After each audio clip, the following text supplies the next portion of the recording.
வணக்கம் ஜவை இஜட் ஃப்ரம் ஜவாத் வட்டிப்புதூர் பவர் ரைட்டர் அப்படிங்கிற அந்த யூடியூப் சேனல் மூலமாக உங்களை மீண்டும் சந்திப்பது ரொம்ப மற்ற மகிழ்ச்சி.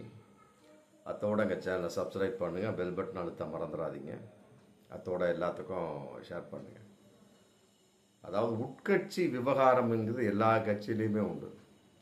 திமுகவில் உண்டு, அதிமுகவில் உண்டு, எல்லாத்துலேயுமே உண்டு. அதிமுகவில் இல்லாத பிரச்சனையா அடேங்கப்பா, இன்னைக்கு 5 6 8 10 வரும் காலங்களில் செதறி போகக்கூடிய ஒரு சூழல். ஆனால் நான் தான் பொதுச் செயலாளர் சொல்லி இன்னைக்கு எடப்பாடி உட்கார்ந்துருக்கிறார். திமுகவில் அதே மாதிரி நிறைய விஷயங்கள். ஆனால் அதையெல்லாம் கட்டுக்குள் கொண்டு வந்து இன்று அவரவர்கள் தங்களுடைய கைகளில் அதிகாரத்தை வைத்து கொண்டிருக்கிறார்கள். அதில் கொஞ்சம் அதிமுக கொஞ்சம் டிஃப்ரெண்ட்டு. யார் வந்தாலும் சரி கையில் எடுத்து தன்னுடைய அதிகாரத்தை நிலைநிறுத்தினாலும் சரி உடனே நீக்கப்பட்ட எந்த கேள்வியும் கிடையாது, உடனே எடப்பாடி நீக்கிடுவார், செங்கோட்டையன் உள்பட. அது மாதிரி பலவிதமான ஒரு உட்கட்சி விவகாரம் எல்லா கட்சியிலுமே உண்டு. அது இன்னைக்கு தாவேகா விஜய் கட்சின்னு வந்தாச்சு.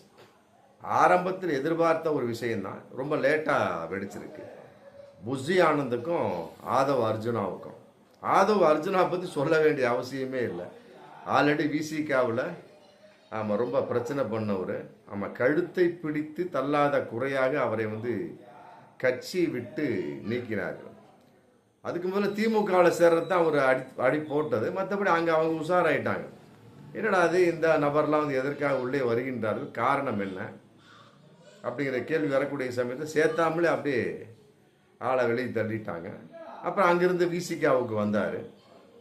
அப்புறம் கழுத்தை பிடித்து வெளியே தள்ளினாங்க. நேராக தாவேகாவில் உட்கார்ந்தார். இன்னைக்கு தேர்தல் சம்பந்தப்பட்ட ஒரு மிகப்பெரிய ஒரு பொறுப்பு அவருக்கு கொடுக்கப்பட்டிருக்கிறது. இருந்தாலும் அவருடைய அந்த குணநலங்கள் அப்படியே தான் இருந்து கொண்டு, எந்த கட்சியாகணும் அது விசிகாவில் இருந்து வெளியே போகிறப்பயே அங்கேயே பலவிதமாக சொன்னாங்க. ஆமாம், இவர் எந்த கட்சியில் எப்படிலாம் சிதைக்க போகிறாரோ அப்படின்னு மிகப்பெரிய ஒரு மோசமான ஒரு எதிர்வினையாற்றக்கூடிய நபர் அப்படிங்கிற கான்செப்ட் தான்.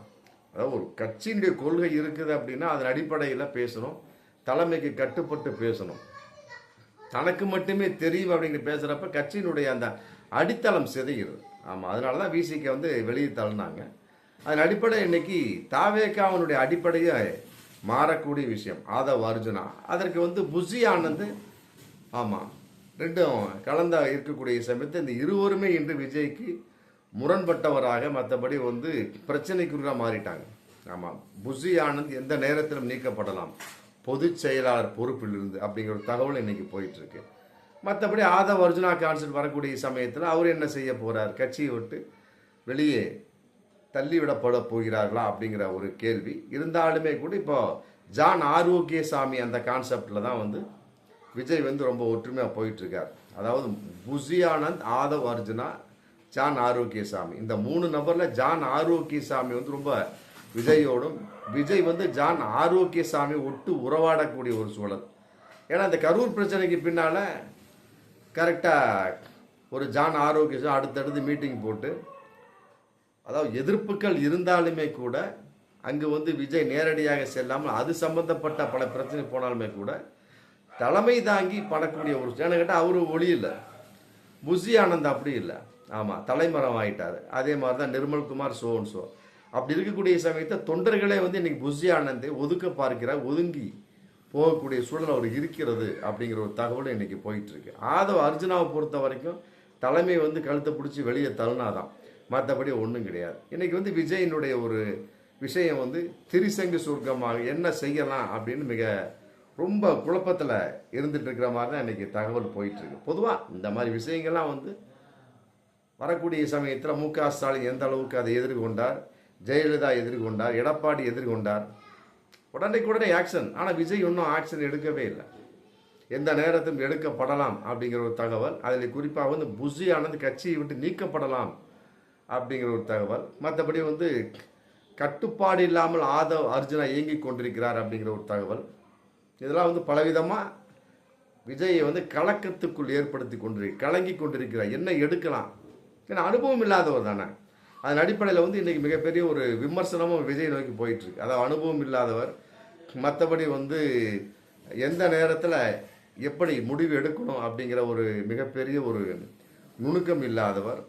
இரண்டாம் கட்ட தலைவர் இல்லாத ஒரு கட்சி இது. மற்றபடி வந்து இன்னும் மாவட்ட செயலாளர்கள் அதிகமாக போடக்கூடிய ஒரு சூழல். குறிப்பிட்ட தூத்துக்குடி மாவட்டம் இன்னும் மாவட்ட செயலாளர்கள் இன்னும் 2-3 மாவட்ட செயலாளர்கள் கிடையாது. அப்படி இருக்கக்கூடிய சமயத்தில் விஜய் வந்து எந்த அளவுக்கு ஒரு கரெக்டாக முடிவு எடுப்பார். டக்குன்னு எடுக்கணும் ஒரு விஷயம் அப்படின்னா. திமுகலாம் பார்த்தீங்கன்னா டக்குன்னு அடுத்த நாள் அறிக்கை வந்துடும். எடப்பாடி அப்படி தான். செங்கோட்டையன் வகையில், ஓபிஎஸ் வகையில் ரொம்ப தெளிவான ஒரு முடிவாக, குழப்பமான முடிவாக அதெல்லாம் தெரியாது. ஆனால் டக்குன்னு எடுக்கப்பட்ட உடனே ஒரு கட்சியின் பொதுச் செயலாளர் அப்படிங்கிற தலைவன் அப்படிங்கிற ஒரு பொருளாளர் வரக்கூடிய சமயத்தை எந்த அளவுக்கு கரெக்டாக முடிவெடுத்தால் தான் அந்த கட்சி வந்து தூக்கி நிறுத்த முடியும். இன்றைக்கி அப்படி இல்லை. புஷி ஆனந்த் வந்து ஓடி ஒளிஞ்சுக்கிட்டாரு. மற்றபடி நிர்மல்குமார் எங்கே இருக்காருன்னு தெரியல. அவருக்கு முன்ஜாமீன் வழங்கியாச்சு. புஷி ஆனந்த் வந்து அந்த கொடுத்த முன்ஜாமீன் மனுவை இவரே வாபஸ் வாங்கிக்கிட்டார். அப்படிங்கிறப்ப அந்த மனு தள்ளுபடி செய்யப்படுகிறது அப்படிங்கிற கான்செப்ட் என்றாலுமே கூட கட்சியின் ஒரு பொறுப்பு அப்படிங்கிற வரக்கூடிய சமயத்தில் முன்னின்று நடத்தணும் இல்லை. இன்னைக்கு வரைக்கும் எந்த ஒரு பேச்சுமே இல்லையே. புஷி ஆனந்த் வந்து எங்கே இருக்காருன்னே தெரியல. இவர் மதியழகன் உள்ளே வந்துட்டார். பவுன்ராஜை பொறுத்த வரைக்கும் கூட பரவாயில்லை. ஆமாம். அதே நேரத்தில் ஆதவ அர்ஜுனா ஆமாம் தன்னுடைய நிலைப்பாடு. இப்போ அவரும் இந்த சமூக வலைத்தளத்தில் போட்ட அந்த பதிவின் காரணமாக அது ஒரு பிரச்சனை போயிட்டுருக்கு. அவர் வந்து அந்த வழக்கை ரத்து செய்ய வேணும் அப்படிங்கிறது. அது எப்படி பண்ண முடியும்? அதாவது கலவரத்தை தூண்டக்கூடிய அளவுக்கு போட்ட அந்த பதிவை எவ்வாறு ரத்து செய்ய முடியும் அப்படிங்கிறது அன்றைக்கி ஒரு பிரச்சனையாக அது போயிட்டுருக்கு. அதன் அடிப்படையில் அவர் தனிப்பட்ட முறையில் பார்த்து கொண்டாலுமே கூட மற்றபடி அவர் கண்ணுக்கு தெரிகிறார். ஆனால் புஷி ஆனந்த் தெரியவே இல்லை. ஜான் ஆரோக்கியசாமி தெரிகிறார். இப்படி இருக்கக்கூடிய சமயத்தில் ஒரு கட்சியை வந்து ஒரு தலைவன் எவ்வாறு நடத்த முடியும்? அதாவது தலைவன் அப்படிங்கிற கான்செப்ட் ரொம்ப தூரமான விஷயம். அதுக்கு கீழே தான் வந்து 2ஆம் கட்ட தலைவர் அப்படிங்கிற கான்செப்டை பொதுச் செயலாளர், மற்றபடி மாநில பொறுப்பாளர்கள், மாநில அமைப்பாளர்கள் இப்படி போட்டிருப்பாங்க. அவங்க தான் வந்து எல்லாத்தையும் பார்த்துக்கணும். இவர்கள் சொன்ன ஒரு விஷயத்தை வந்து எடுத்த விஷயத்தை தலைவர் ஓகே கொடுத்துட்டாலும் அவர் சைன் போடுவார். மற்ற இவர்கள் செயல்படுத்தணும். அந்த மாதிரி ஒரு விஷயம் வந்து புஷி ஆனந்திட்ட இல்லை. அவர் ஒதுங்கி கொண்டாரா, இல்லை விளக்கப்பட்டு விட்டாரா, இல்லை தானாகவே விலகி கொள்ள போகிறாரா அப்படிங்கிற ஒரு கேள்வி இன்னைக்கு வந்தாச்சு. என்றாலுமே கூட எந்த அளவுக்கு நாம் முடிவு எடுக்கணும் அப்படிங்கிறதுல இன்னைக்கு விஜயும் தடுமாறி கொண்டிருக்கிறார் அப்படிங்கிறது ரொம்ப தெளிவாக தெரிஞ்சிட்டு இருக்கு. பொதுவாக உட்கட்சி விவகாரம் அப்படின்னு கான்செப்ட் வரக்கூடிய சமயத்தை தாவேக்காவின் நிலைப்பாடு வந்து அனுபவம் இல்லாமல் இன்னைக்கு இருக்குது அப்படிங்கிறது துண்டா தெரிஞ்சு போச்சு. இதையே ஒரு விளைப்பாடு கரூர் சமயம் விஷயமே போதும். எந்த அளவுக்கு அனுபவம் இல்லாமல் விஜய் நடந்து கொண்டார் அப்படிங்கிறது. ஏன்னா அவருக்கு வந்து ஆதரவாக 2-1 விஷயம் இருந்தாலுமே கூட அவருடைய செயல்பாடுக்கு எதிர்ப்பு ஏகப்பட்டது. இன்னைக்கு டோட்டலாக சொல்லிட்டாங்க, ஒரே வார்த்தை முடிஞ்சு போச்சு. விஜயின் வந்து தாமதம் தான் காரணம். இதற்கு புஷியான மற்ற சோன்ஸும் அங்குள்ள மாவட்ட செயலாளர்கள் உள்ளீடாக இருந்தாலும் அதற்கு விஜய் ஒத்துக்கொண்டார். கூட்டத்தை நான் பார்ப்பாங்க. அப்படிங்கிறப்ப விஜய் தான் முக்கிய காரணங்கிற கான்செப்ட். இதை வச்சு தான் பகடக்காய் அவங்க ஆடுறாங்க. அப்படிங்கிறப்ப விஜய் தான் இதில் மெயின் நம்பர் 1. ஆமாம், அவர் கைது செய்யப்படவில்லை, அது வேறு பக்கம். ஆமாம், அதை வச்சு பில்டப் பண்ணி அப்புறம் அப்படியே கொண்டு வந்துடுவாங்க.